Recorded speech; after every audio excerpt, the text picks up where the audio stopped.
So good morning, good evening to everyone. Today we are here to launch, I can say, a very interesting book written written by Bhavya Agrawal. Through her perception, we will know more about the book, right, when she speaks. So welcome to Griffin Publication. We keep your trust safe with us. Today we are indeed really honored to have such eminent personalities with us. We have with us Major General Vikram Dogra, AVSM, as our chief guest. He is a sportsman and is popularly known as the Iron Man of Indian Army. I will introduce him, definitely. We have with us Barabara Ehrentrew, ma'am, author, poet, and a radio host from the USA, and Swapna Behera, ma'am, author, poet, educationist, peace ambassador, as our guest of honor. Welcome to the show, ma'am. I welcome Bhavya Agrawal and her family members, all right, to formally release her debut book, Resetting Household. So let me first introduce Bhavya. I'll come back to you. I will introduce you definitely. So before that, let me introduce Major General Vikram Dogra, AVSM. He was commissioned in the year 1981. He is the recipient of the Sword of Honor for being the best all-round passing out cadet and gold medalist for passing out first in the Order of Merit. He commanded the Pune Horse 180 Armored Brigade on the Western Front and an infantry division part of a strike corps. He gained combat experience in Jammu and Kashmir and part of United Nations peacekeeping forces in Angola, Africa. A committed sportsman and an adventure enthusiast, he cycled from Leh to Chandigarh over 5 of the highest mountain passes. He is a motivational and TEDx speaker. In 2018, he did Ironman Austria at the age of 58 in 14 hours and 21 minutes to become the first serving Indian Army officer and the only general in the world to do so. In July 2019, he once again took on the Ironman competition in Germany and bettered his own time by 41 minutes, completing the grueling race in 13 hours and 40 minutes. He was awarded Ati Vashist Seva Medal by the President of India to recognize distinguished service of an exceptional order. Currently, he's training for his third Ironman competition to be held in Barcelona on 2nd October. Sir, Major General Vikram Dogra is married to Supriya Dogra, who headed a finishing school for many years. They have 2 sons, Adhiraj and Angad. Thank you so much, sir, today for being with us. We are really honored to have such an inspiring person with us today. Thank you so much, sir. It's my pleasure to be here. Thank you. So we have with us Swapna Behera, ma'am. She is a trilingual contemporary poet, author, educationist, critic, translator, reviewer, social worker, environmentalist, and editor. Swapna Behera, ma'am, is a former teacher of Kendriya Vidyalaya. Her stories, poems, and articles are widely published in the national and international journals and magazines and are translated into different national and international languages.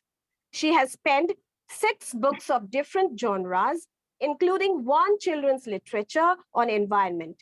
She is the recipient of the prestigious International Mother Language Ugari Award winner 2019, honored by Gujarat Sahitya Academy Award, prestigious International Poesies Award of Honor at the 2nd Bharat Award for Literature as jury in 2015. The Enchanting Muse Award in India World Poetry Festival 2017, World Icon Peace Award in 2017, and the Pentasi B World Fellow Poet in 2017. She is the recipient of the Prolific Poetess Award, the Sahitya Shiromani Award, Atal Bihari Vajpayee Award 2018, Ambassador de Literature Award 2018, Global Literature Guardian Award, International Lifetime Achievement Award.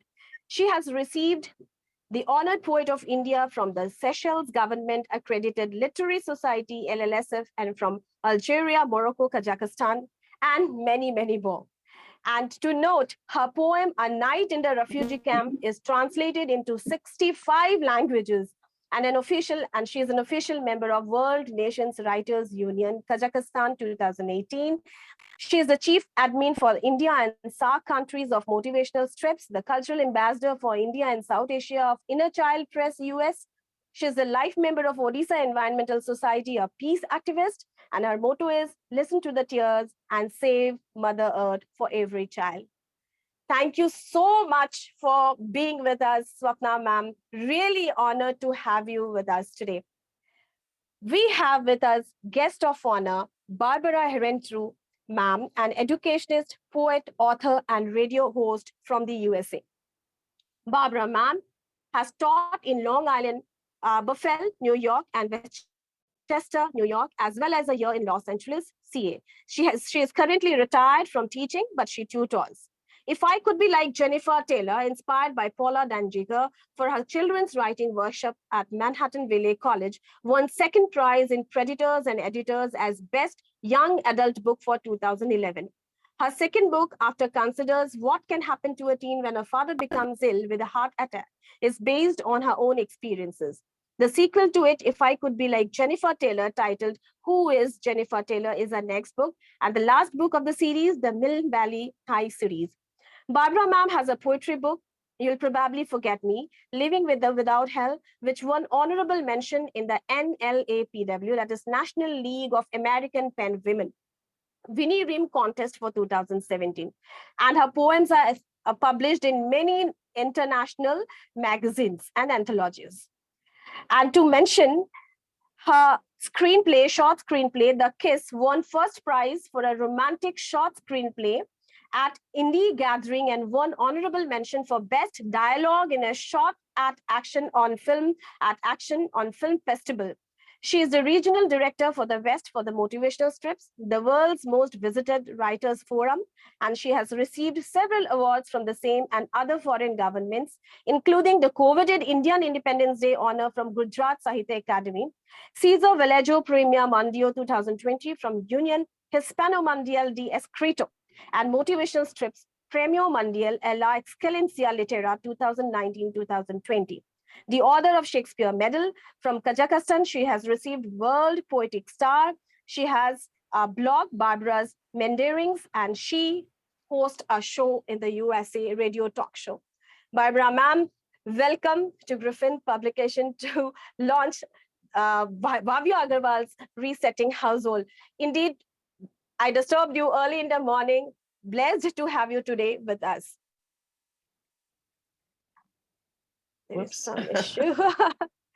It's gimbal. I have to edit. Okay. Hope this is fine. So I welcome now Bhavya Agrawal. Bhavya, welcome to the show. Would you please brief about your book to the audience today, to our guest today? Thank you, Mosmi. So first of all, I would like to thank our esteemed guest for taking out time to be here and bless this event with their gracious presence. And thanks to you, Mosmi, for making this event possible and for making me an author.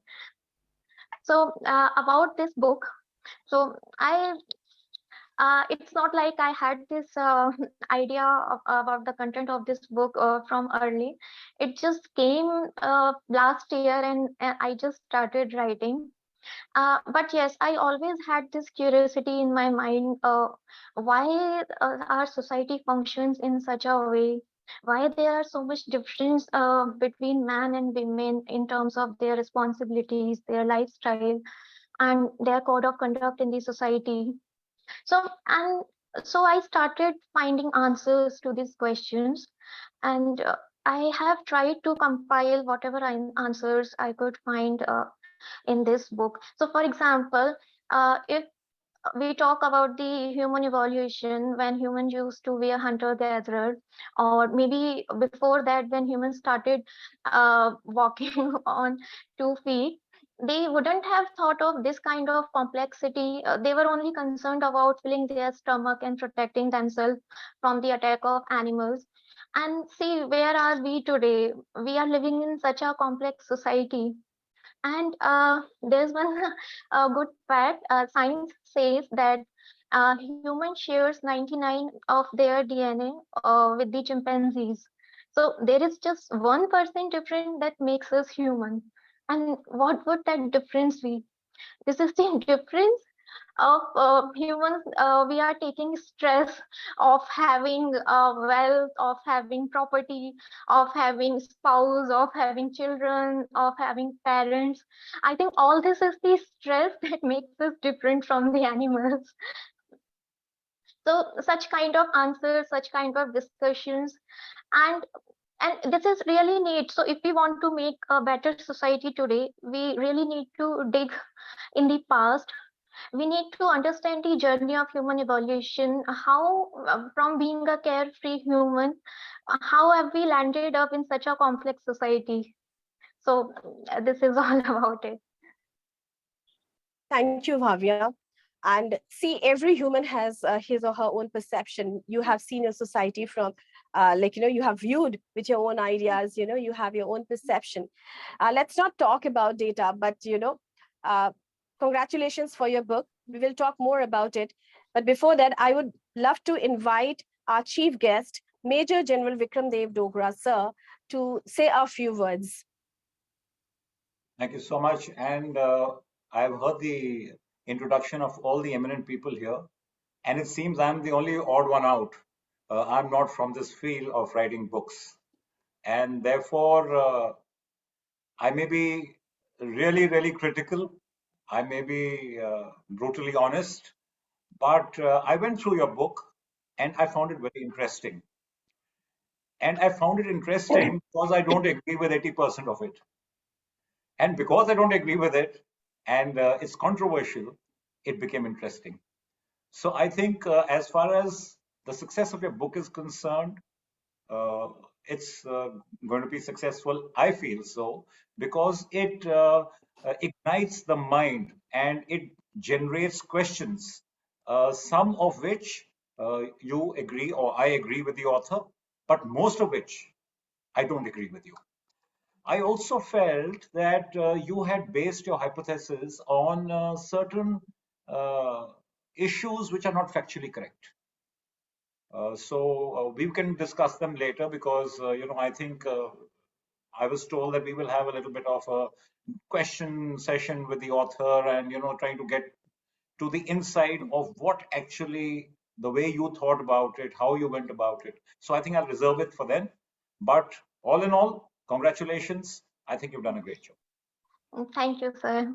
Sure, we can discuss. And this is actually a question of debate. Most of the content in the book is actually debatable. Exactly. Right. So, thank you so much, sir. We would love to listen to you more. We would love to be enlightened by your words.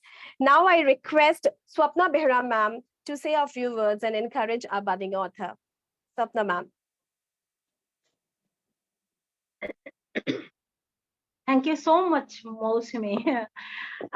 When you asked me, immediately I said a new author or an experienced author. You wrote new, and then I started dancing. Certainly, yes, I will come. I will congratulate you. I will learn from you. Bhavya, I congratulate you with this rose, okay, for your book. Thank you, ma'am. That is resetting households. As our esteemed chief guest has told, in some of the points I will agree with him, but then still the chapters are very interesting. So from where are from where we are coming, family scam, sexual division of labor, emotions, then clothes and body exposing, feminism or rationalism, journey of women from home to public sphere, then common story of women and dealing with conundrum. Okay, so these are your chapters. One thing which has amazed me, that is, you are an IT, you are an IT professional. Your background is IT, no? Yes. So that is a rare combination. Taking the analytical topics and then this feminism in today's context. It has many aspects.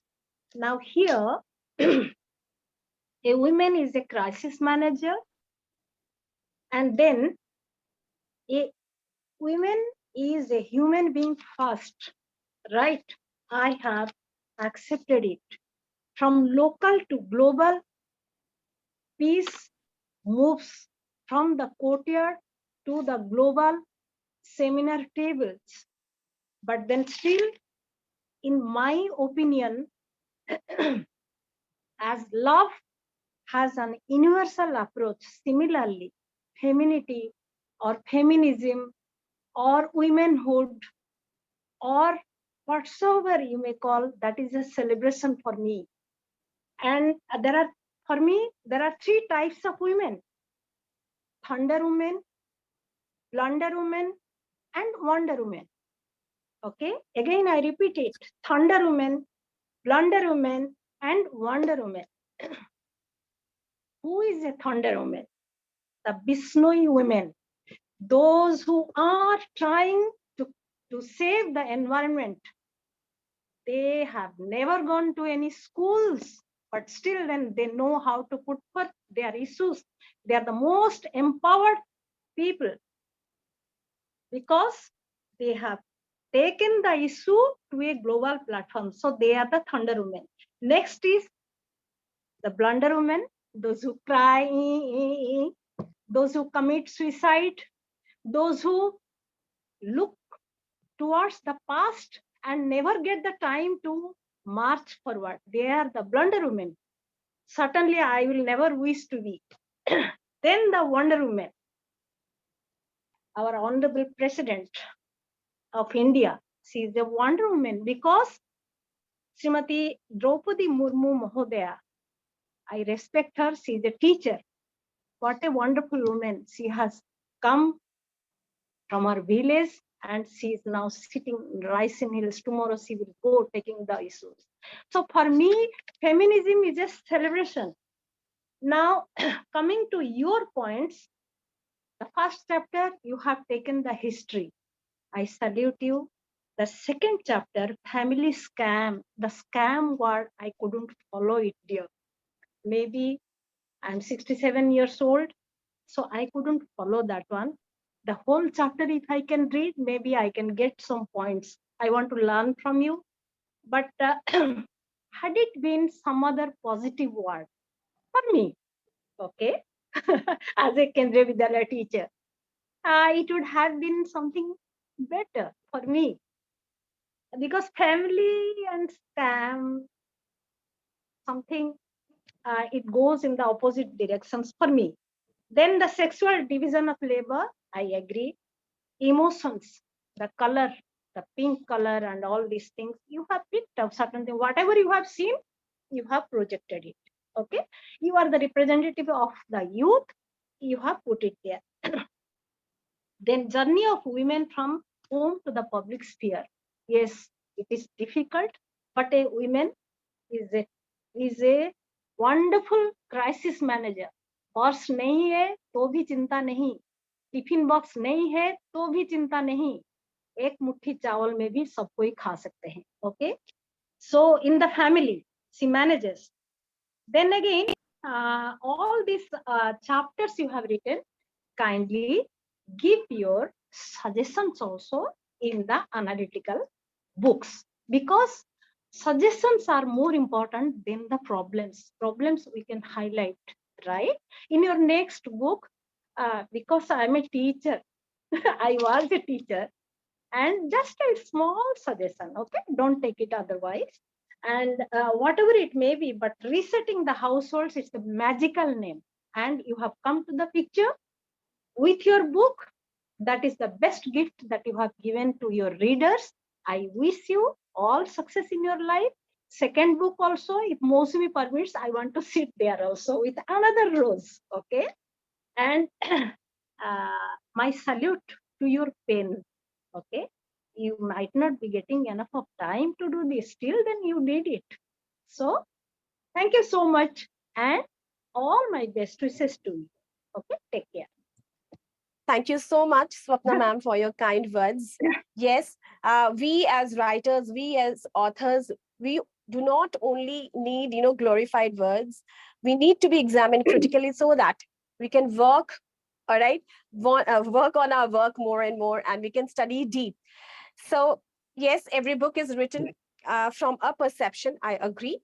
And over glorification of women also, projects a woman as God, and this somewhere, all right, I do not know if Bhavya has highlighted, all right, yes, somewhere or the other, I get it. Like when we over glorify a woman, we make woman the God, and we start expecting everything from a woman. So we'll talk more about it. We have Barabara Ehrentrew, ma'am, an educationist, poet, author, and radio host from the USA. Barbara, ma'am, I welcome you to the show, and I invite you to say a few words. Thank you so much, Masami. And I'm very happy to be here with these honored guests. I love Swapna. I know her many years, and what she has said is very true. As a woman from the United States, reading this book gave me a few ideas. But before I even go into the book, I just want to add something that to my bio, that I received the Rabindranath Tagore Award this year, and I believe Swapna did too, and you didn't say it. So that was given in honor of his the 161st anniversary of his birth. Rabindranath Tagore was a Nobel Prize winner and a very esteemed poet in India. So I took your whole bio, ma'am. Yes. I'm sorry, it was added afterwards. Yes, you have so many more awards to you, like it would never end. And the thing is, I could not possibly display all the certificates. So anyway, the thing is that as a woman in America, in the United States, growing up I was a young woman in the late 60s, early 70s, and I went through the very painful and very tumultuous time of women's liberation in America. And to that effect, what we did in the United States was try to highlight the problems that were happening in society with women, and to try to enlighten women to what was happening in society to them.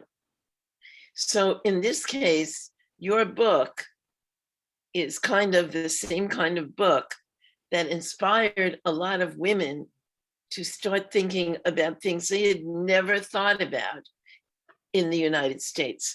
And I remember being part of groups where we talked about things like, what were you doing at home to see if you could be more free, to be more of what you want to do.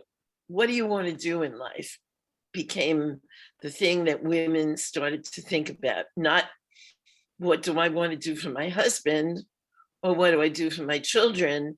That was automatic. But what we wanted to do for ourselves became extremely important. And I think your book, Resetting Households, although I haven't read it, I looked at the chapters and they reminded me a lot of what people were thinking in the 70s when they, when they did this, from where are we coming? You have to explain what it is like to be a woman in society. And family scam, I have no idea what that is. I haven't read your book, so I have no idea what that is. Sexual division of labor and working hours, yes. And we also decided that men needed to be enlightened too. And we in groups that helped men to understand what was going on. And they met together to see what they could do, how they could learn to be helpful in the household. And so today in America, a great many men are now equals with their wives. In other words, husbands and wives are now doing equal work or trying to. I mean, it's not always 50-50, but at least men are trying to take on the burden. So that was good. And then emotions, of course, you're going to have emotions when anything like this begins. There are going to be a great deal of emotions. And let me tell you, once you start this kind of process in a society, there's no turning back. Because once women feel that they have power, and you have empowered women, and this book will empower women, then there's no turning back and you have to move forward. And so we have now National Organization of Women, which takes care of making sure that women are treated equal. We have the Equal Rights Act, which took a very, very long time to pass, where women and men are supposed to be paid equal amounts of money, salary. And you have clothes and body exposing. This is something that women have tried to show, that it doesn't matter how much of your body you expose to a man. It is his self-control and his ability not to be, can I use this word, asshole? Not to be an asshole to women, to respect women no matter what they are wearing, and not to do what, when I was growing up, when I was a teenager, I would walk by construction men and they would whistle at me and call out my name and make me feel very, very, very like wanting to crawl into a hole. And this is not done anymore in America. Men would not dare do that anywhere in public anymore. And so a lot of things that we have worked on are being done, but there is a lot more to go. And in India, I have no idea where you are in this process, but I wish you luck with this book. And, I could go on and on with the chapters, but I will say this, that if a man has read it and has criticism, this is good. This is very, very good, because it means that you have done something that will get through to people. And I hopefully your book will get through to the women who are not doing anything about their lives, and India will be in the position we are now in, which is, I would have to say, except for the sad situation with abortion, the Supreme Court and then the ruling on abortion, we have been very, very strong in women's rights. And so we have taken the role of trying to be a leader in this way. So I wish you all the luck in the world with your book.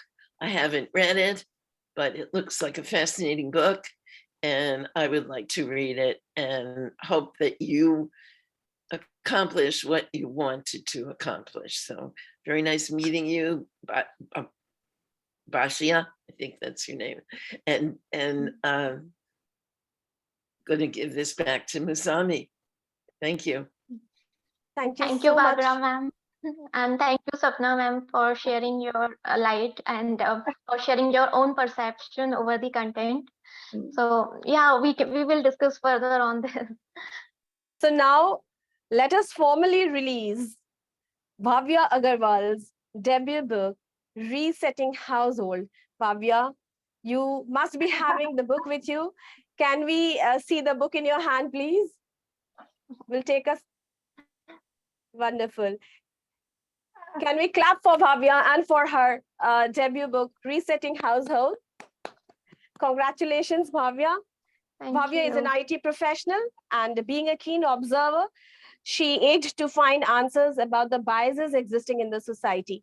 After working with multiple firms and well settling herself in the corporate career, she is here today with her debut book, Resetting Household. Heartiest congratulations. Thank you so much, everyone. So, Bhavya, now let me ask you a few questions. Sure. So, the first question, why did you think of writing such a book? What is the theme? Theme you have already, explained, and you have briefed us about your book. Why did you think of writing, such a book? There are many of my observations, my experience that I had from the childhood to today. So from last 7 to 8 years, situation has must change after, I mean, in the 21st century. But because for the people like me who were born in 20th century and now being a youth of 21st century, so we have gone through that change.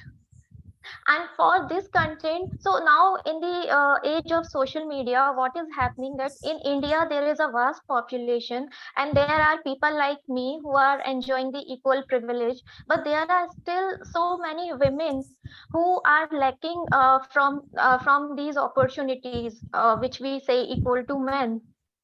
And the mindset of the people, it's usually based on the tradition and culture. So I try to bring forward the journey, the bring forward the culture that used to be in India from in last 100 years ago, 200 years ago, because India has always been a country which always had a foreign influence, whether in terms of trading with the Greeks or the Egyptians, or it has foreign invasions from the Middle East and from the Europe, and also there is so much influence, and even we don't know the tradition and culture we are following today, whether they are our original or whether they are influenced from the other societies, from the other from the foreign influence.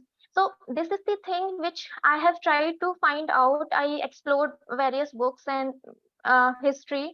So this is I have projected in the book. I have mentioned in the book about the hunter-gatherer society. Then I have projected in the book the British, the colonial time, how it influenced the education system in our society and what is our current education system. So this is very important if we want to make any change to make things clear inside our mind. So what is happening in the previous generations, they have been following the tradition and culture blindly, and today's youth they pose a question mark for everything. So what is happening that today's youth is dismissing everything. They are like, they are dismissing all our culture tradition, whether right or wrong. They are dismissing the religion, everything.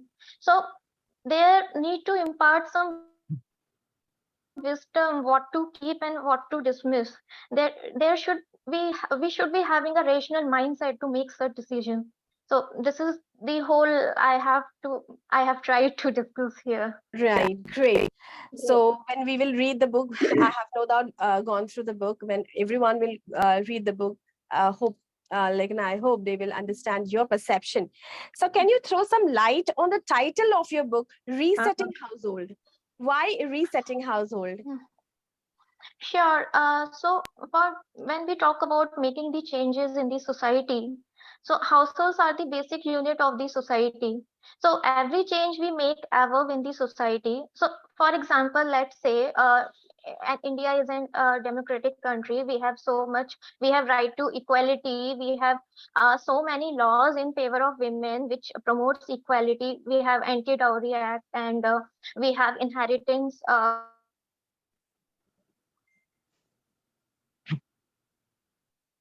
Is so it everything is in place.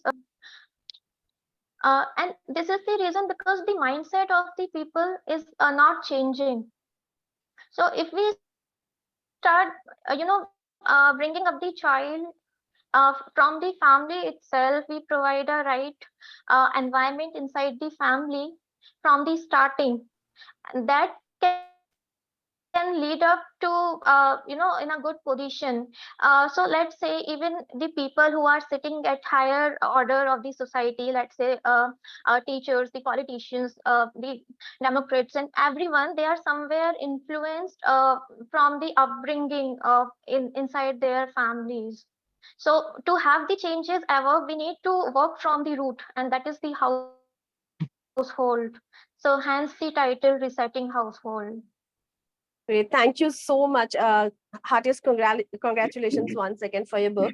There is one question, like, I do not know. I will surely like to hear from our guest too. But first of all, I'll love to hear from you. Do you really think in India, in the present time, we still need to establish equality between male and female? Where actually lies the problem if women still suffer because of social norms? Problem lies with the patriarchal system, and when I say patriarchy, it doesn't involve men. It involves men and women both. And somewhere, so there is a part of the society where women are getting equal opportunities in terms of the professional careers, but some are struggling inside their house. For example, women are engaged, they are earning money, and but they have to take care of household. Also, they are working in double triple shifts outside and inside, and there are women who are not even have the opportunity to read and write. So we have, although we have reached to the place where we have equal opportunity, that's why we are sitting here, most of us are women, but there is a, majority of the women who are lacking to this. So yes, there still is a need to balance this equality, and for this it is very important that we teach the women, because women are the core of the household. Thank you, Bhavya, for your inputs. So I would like to talk, ask, or rather have a discussion with all our guests. Vikram Dogra sir, Major General Vikram Dogra sir. So what do you think about this? The equality, male and female, and you know. Uh, you can say the percentage of women suffering in our society, or women committing suicide. So I do not know about data, all right, but regarding this, I would like to, have some say from Vikram Dogra sir, Major General Vikram Dogra sir. So what would you love to say here? So, firstly, I'd start by saying that men and women are not equal. I would say women can do everything a man can do and more than that. So, they are not equal, they do much more. But having said that, this equation of trying to equate women and men everywhere may actually be counterproductive. In your book, somewhere you've written that a man carries 50 kgs wheat on his back and a woman can't, and that's given as a reason as to why that woman can't go out and do labor.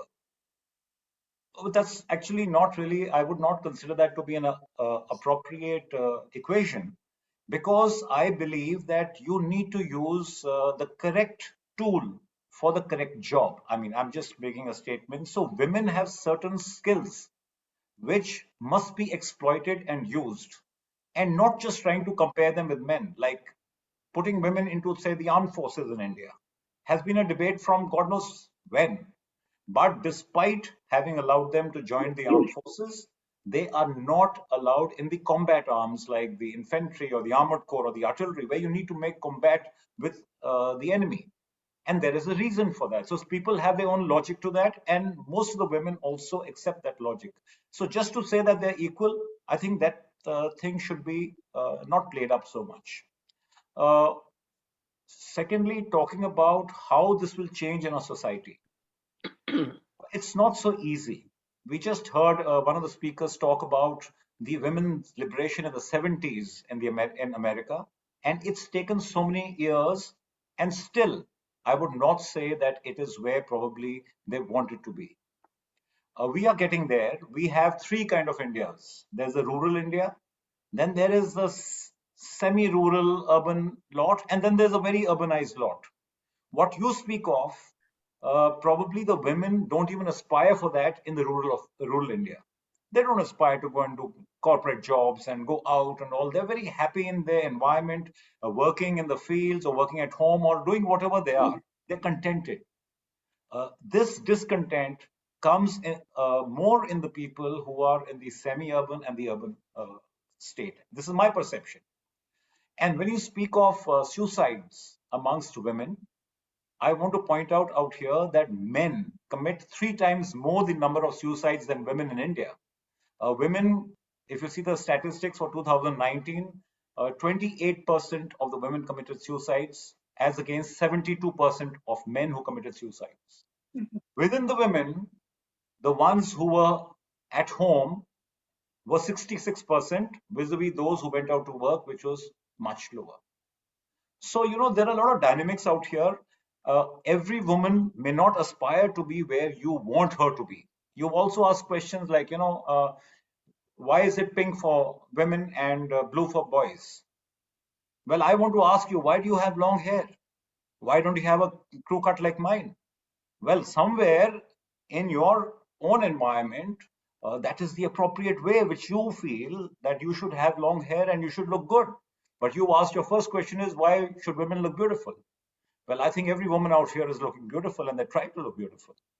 I may be the only guy who just wore a shirt and came.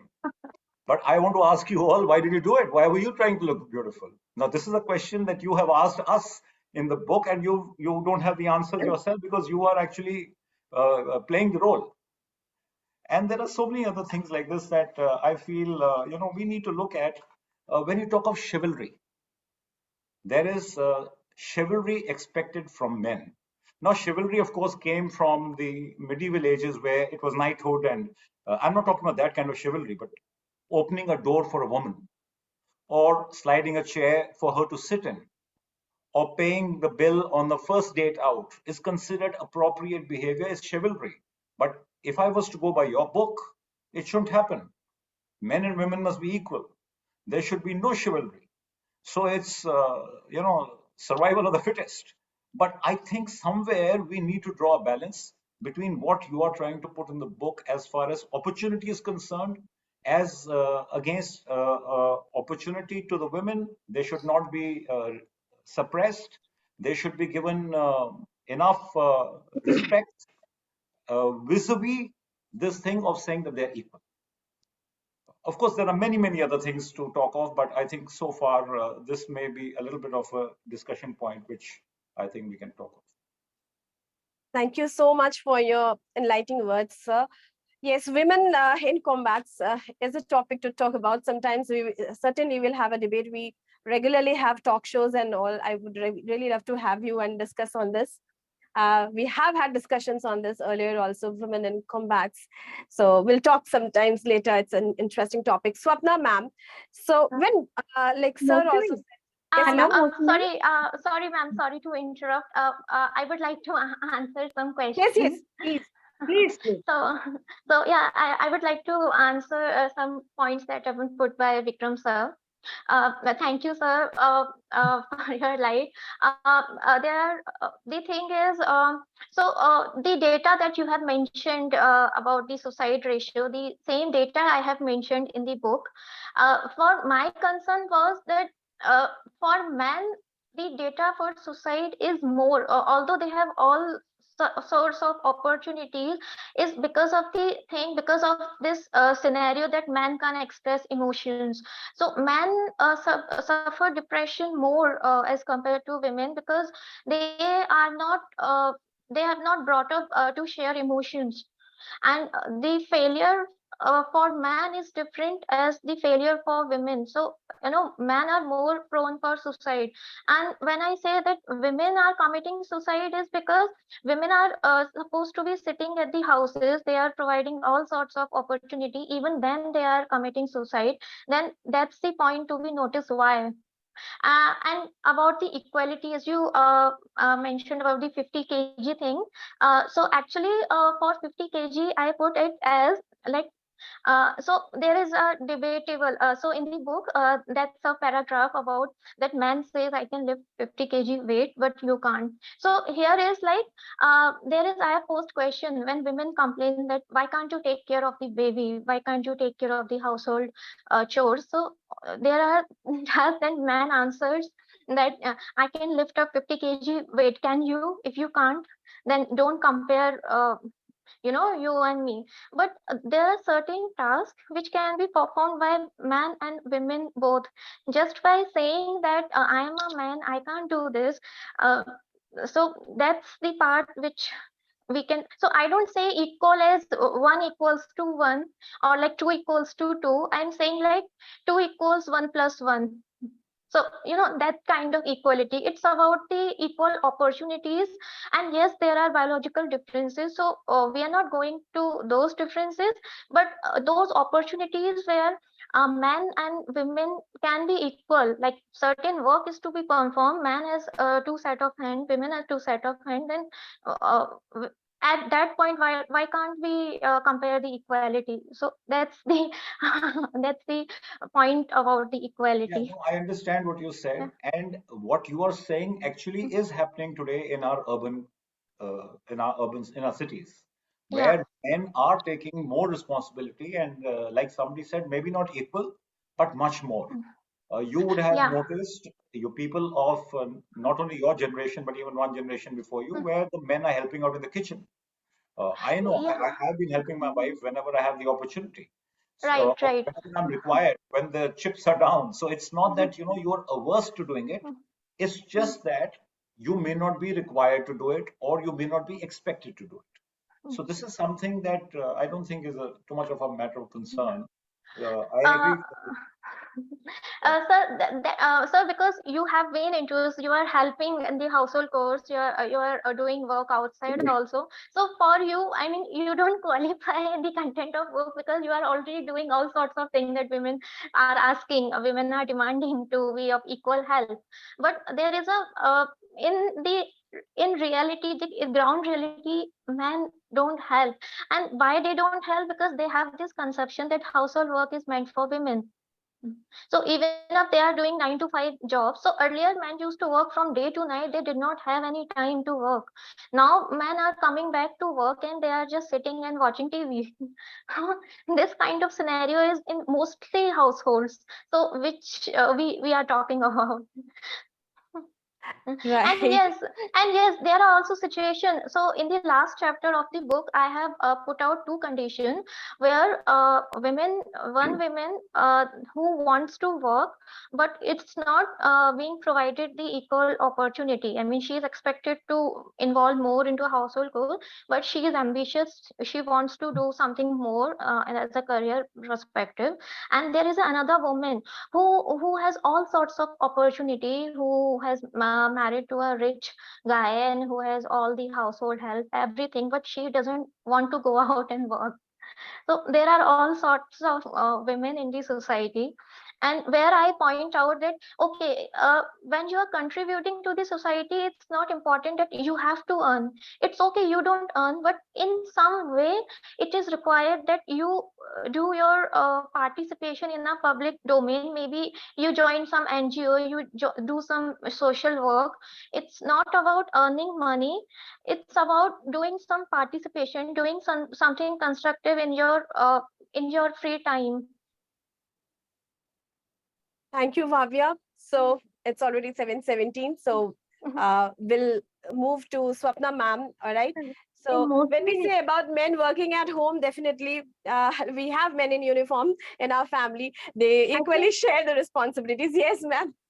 Barbara ma'am wanted to speak something. Yes, Barbara ma'am. Yes. Let her speak first. Okay. Yes, ma'am.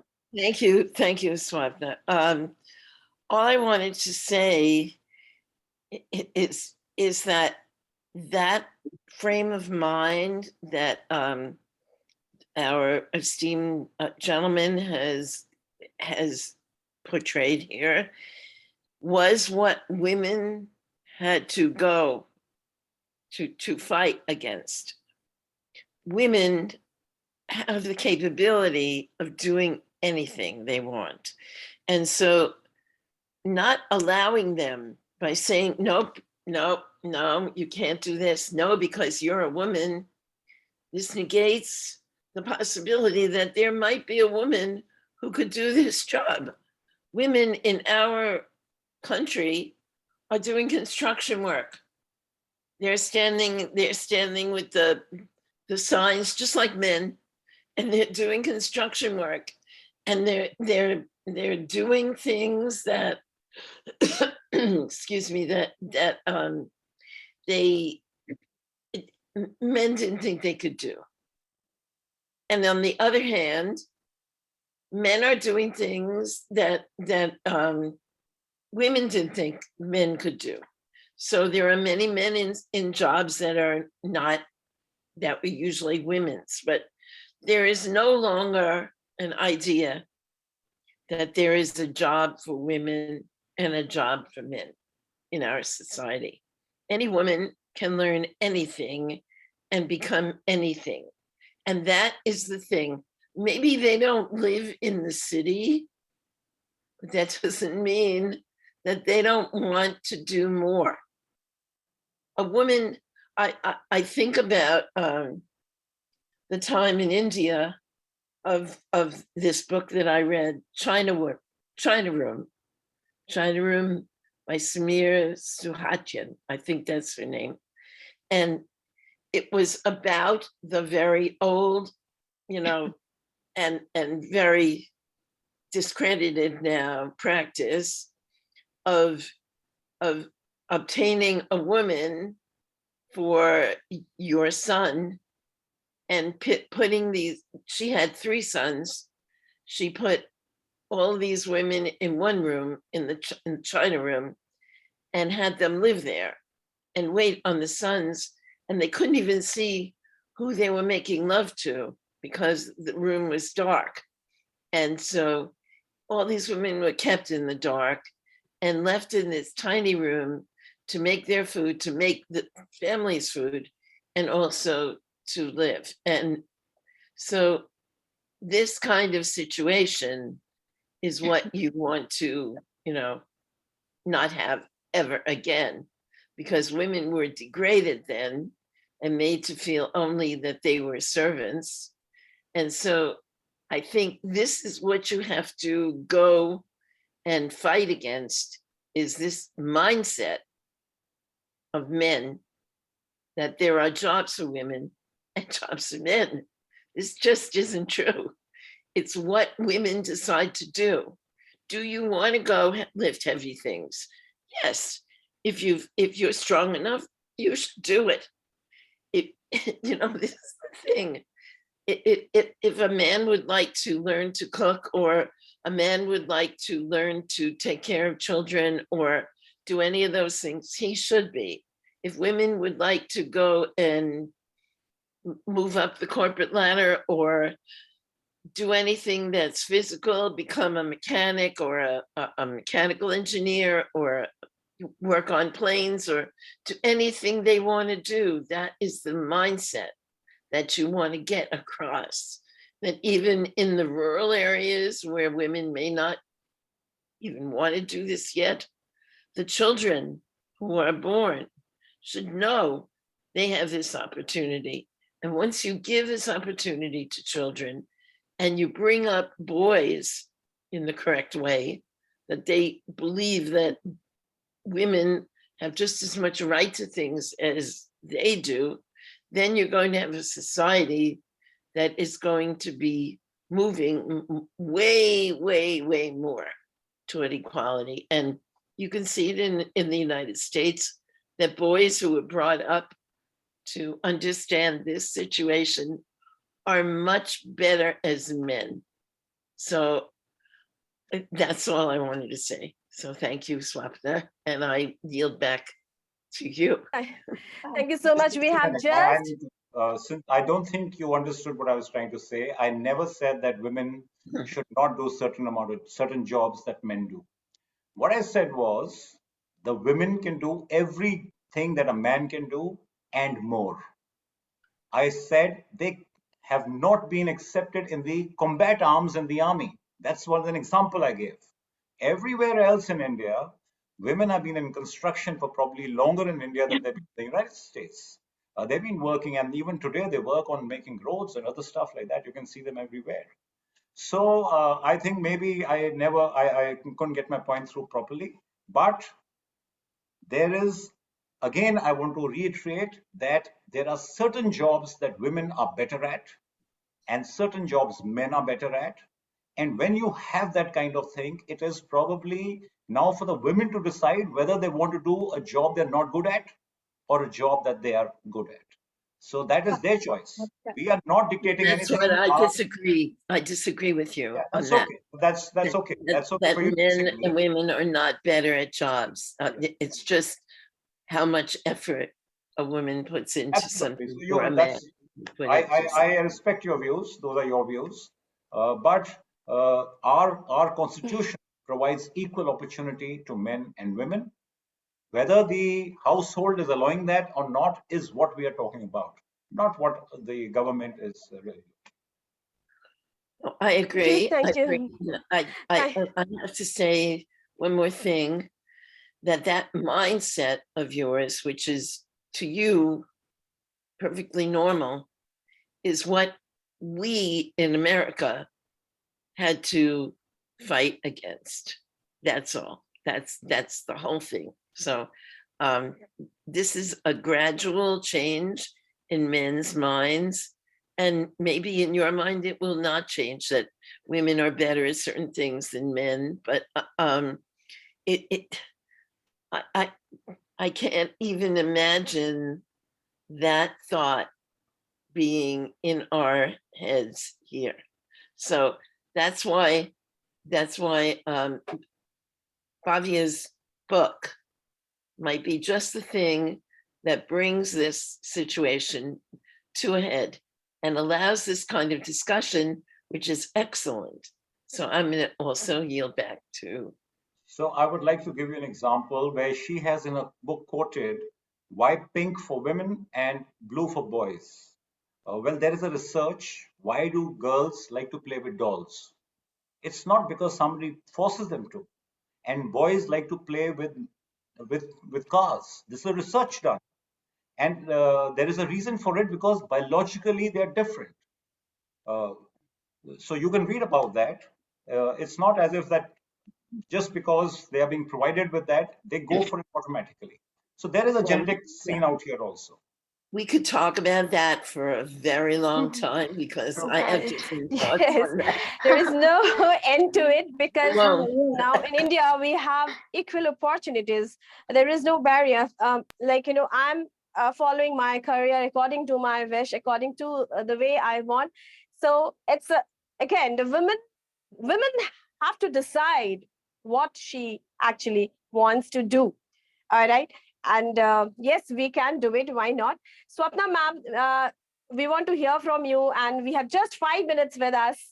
So, yes, ma'am. I will take only 1 minute.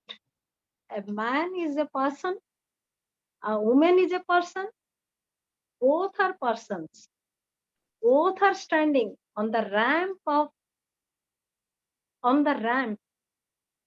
to prove their credibility for the civilization. Again, I repeat it. A man is a person, a woman is a person. Both are standing beautifully, graciously, and gloriously on the ramp to prove their credibility for the next generation. And for me, I respect both. I have seen Kamala Pujari of our state, Odisha. She is a tribal lady. She is preserving the dhan seeds, the rice seeds, because she has enough of indigenous knowledge. I salute those women. I have a very glorious picture of all the women. Now Mosumi will interfere. Please don't do that. So anyway, both are persons for me. If the woman is not doing, she is a person. If the man is not doing, she is a person. If the woman is doing, she is a person. And if the man is doing, he is a person. So here the persons are important, and the myths, taboo, stigmas, cultures, geographical backgrounds, all these things, they sometimes they just interfere in the social structure. I salute the social structure where both of them, they work to glorify the society, they work to preserve the nature. We have lot many things to do. So, so the agendas we have to fix accordingly, okay? Instead of putting the points and all that, we have lot many things to do. Let men and women join the hands together from this platform. I am hugging each one. Let us do something for future generation, for our mother nature. Let us listen to the tears. We may be man or woman, who bothers? The sari and shirt? No, we are persons. We will listen to the tears of each individual. Thank you. Thank you so much, ma'am. Thank you so much. There is no end to it. Definitely, we must have a talk show on this. We will have it. Heartiest congratulations, Bhavya. Just a short one sentence I want to hear from you. Are you planning to write your next book? Yes, I am planning, but let's see. But next will be a fiction for sure. Okay. Please, So once again, we are waiting. We are waiting. So once again, I congratulate Bhavya Agrawal for her book, Resetting Households. We have formally released today. It is available on Amazon, will be available on Flipkart. It will be available on Kindle, and also it will be available worldwide, paperback, both paperback and both ebook. So please have a look at it, share a word, and let's read, and let's know more about, research more, and talk more. I would like to thank the Iron Man of Indian Army, Major General Vikram Dogra, sir, for sparing time. He has traveled, and really I'm impressed and glad that he joined us today. One man of the show, and he did it. Thank you so much, sir, for being here. He is indeed an inspiring person. You will come to know gradually. So thank you so much, Swapna. Yes, ma'am.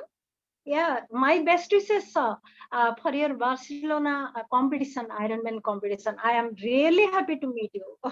My best wishes to you and Madam Supriti. Perhaps I am speaking rightly. Supriya. Madam, Supriya ma'am. Supriya ma'am. My best wishes to her also. So thank you so much, Swapna ma'am, for your kind words. Right, you are always there as an inspiration to all of us. And gratitude, Barbara ma'am. All right, early in the morning, I woke you up. You are all set, ready, and it's always glad to hear you. I feel really happy to hear and listen to your talk shows. Thank you so much, Bhavya. And Bhavya's mother is here, and her family members, whosoever is here. Thank you so much, everyone, for being here today. We end our show here, wishing Bhavya once again and thanking our guest. Thank you so much, everyone. Thank you. Thank you for inviting me. Yeah, Thank a big hug, Bhavya. You are the diva of today's show. Okay.